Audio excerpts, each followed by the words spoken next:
Time is our best friend, but also can be our worst enemy. I've been struggling a lot.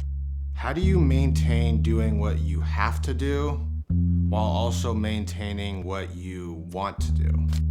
I'm still trying to figure out what that formula is.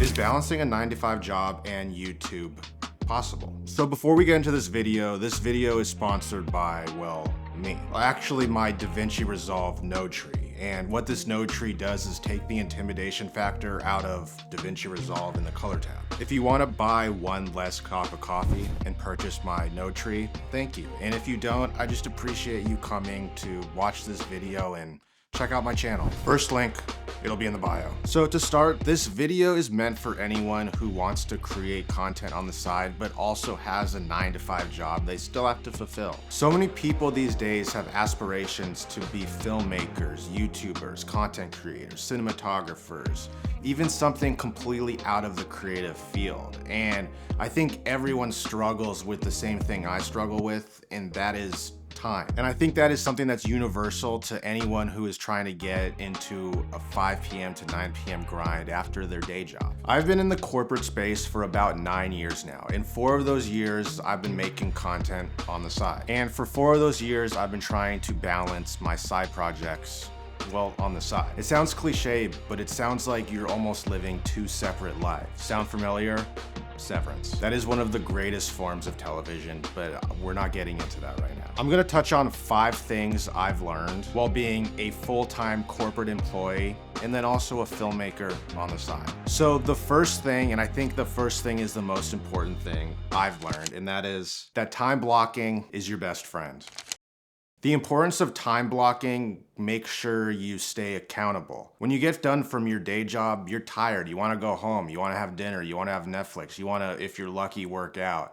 And sometimes the hardest thing to do is sit by the computer and conceptualize an idea, or sit in front of the camera and talk. Or even the hardest part is go and edit for 3 hours until it's just time to force yourself to go to bed. Some people might feel like you're schedule locked with this and you're so locked into a schedule, but I'm a really routine-based person. And for me, I found something that works is doing that. And it almost takes the intimidation factor off of when you're on your drive home and you think of all the things you have to do. You know that you have the time to do it. You know the respectable time it takes to do it. And you just learn over time how long each task actually takes, and you overall get a lot more done and take off a lot of that anxiety factor and intimidation factor of it. I think of it as being in the workspace. You're never going to just hop into a meeting with someone without having it on the calendar, and I think about that in my content world. I'm never gonna edit a piece of video without having it on my calendar. I'm never gonna shoot a piece of video without having it on my calendar. I'm never gonna storyboard without having it on my calendar. So I've really taken that approach into my personal content, and it's really been helpful. And I recommend if it's something you don't do, you don't have to go all in. Just time block a few things out, see how you like it. It may be for you and it may not be for you. The next thing is pre-production days. The reason pre-production days are important are for the shoot days. It's so when you jump into a shoot like I am right now, you're not putting out your own fires. You're not thinking on the spot. You're not thinking of different ways that you could say something. You have everything mapped out in that pre-production phase. And it takes a lot of time on the front end to get the result on the back end. It's like a movie. You're never gonna wake up one day and be like, I'm shooting a movie. There's gonna be months and months of preparation into it. This is a smaller scale, so those months and months are like maybe a day or so. But that day or so, I solely focus on the pre-production phase of whatever video I might be doing. What the pre-production does for me is it creates a clear vision. It creates a clear vision of exactly what I'm gonna shoot. It creates a clear vision of what I'm gonna shoot, how I'm gonna shoot it, what the story is, what B-roll might need to capture, what angle I want for my A-roll. Do I want 1 camera? Do I want 2 cameras? Is multiple locations? What kind of mic I'm using? How I'm gonna edit it? What even the post is gonna be? I even have what the thumbnail and the caption and title is before I even start shooting. But when you wear multiple hats, you tend to do multiple things at once. And when you can separate yourself from that and you can focus on doing that one hat at a time. So when you're in pre-production, you're the producer. When you're shooting, you're the DP. When you're the talent, you're the talent. When you can focus on that one thing, the product just becomes that much better. Next up is more of a mental space thing, and it's set realistic expectations. You're working 9 to 5, 5 days a week, sometimes 6, sometimes 7 in my case. You gotta set realistic expectations and you gotta look at yourself from the outside in sometimes and know that sometimes you're not gonna put out a video that week. Sometimes your entire week is gonna be sitting and watching Netflix simply because you do not have the mental capacity to sit at a computer and create a story. And that's okay. And at first, you learn that it feels like it's not okay. It feels like you're slacking. It feels like you're letting your dream fall to the side. But you have to realize it's okay because we are very, very, very busy individuals. And there's some things we have to do. And this is something I want to do. So at the end of the day, you have to be able to be okay with the fact that sometimes expectations means doing less. I've been able to kind of prioritize with my content perfection over consistency. I think consistency is really important with this platform and whatever it is, but coming from a filmmaking background, for me at least, perfection is way more important. I like to create quality over quantity.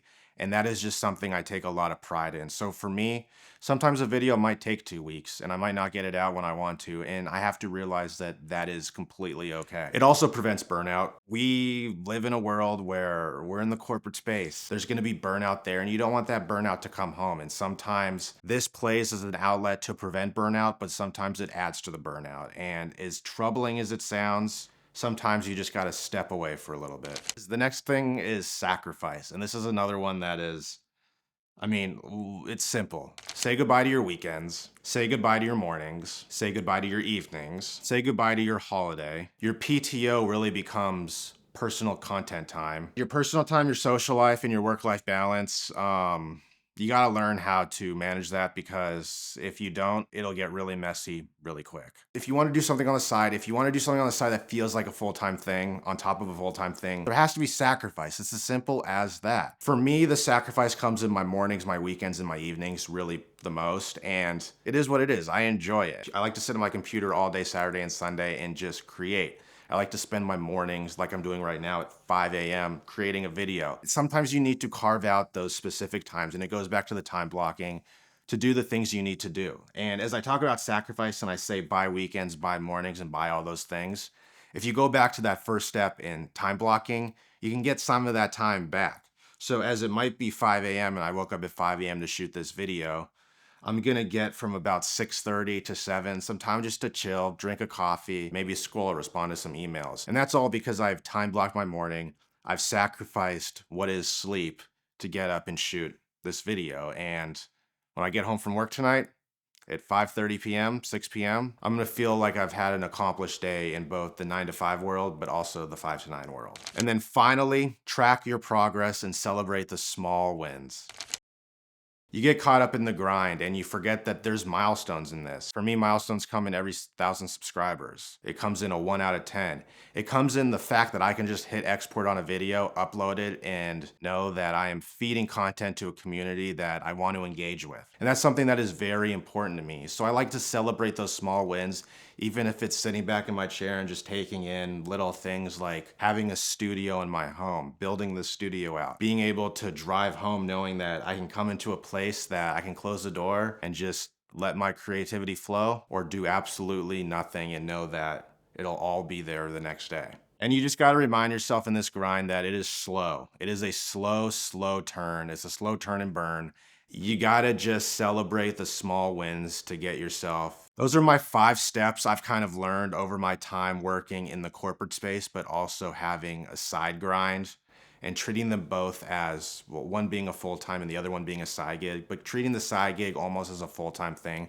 Those are 5 things I've learned. So make sure you hit the like button, you hit that subscribe button. Let me know down in the comments which one of the 5 you're gonna maybe take into your everyday life to help yourself pursue your outside endeavors and your outside goals and your side projects. And as always, thanks for the support, thanks for the love. I'll see you guys in the next video. Peace.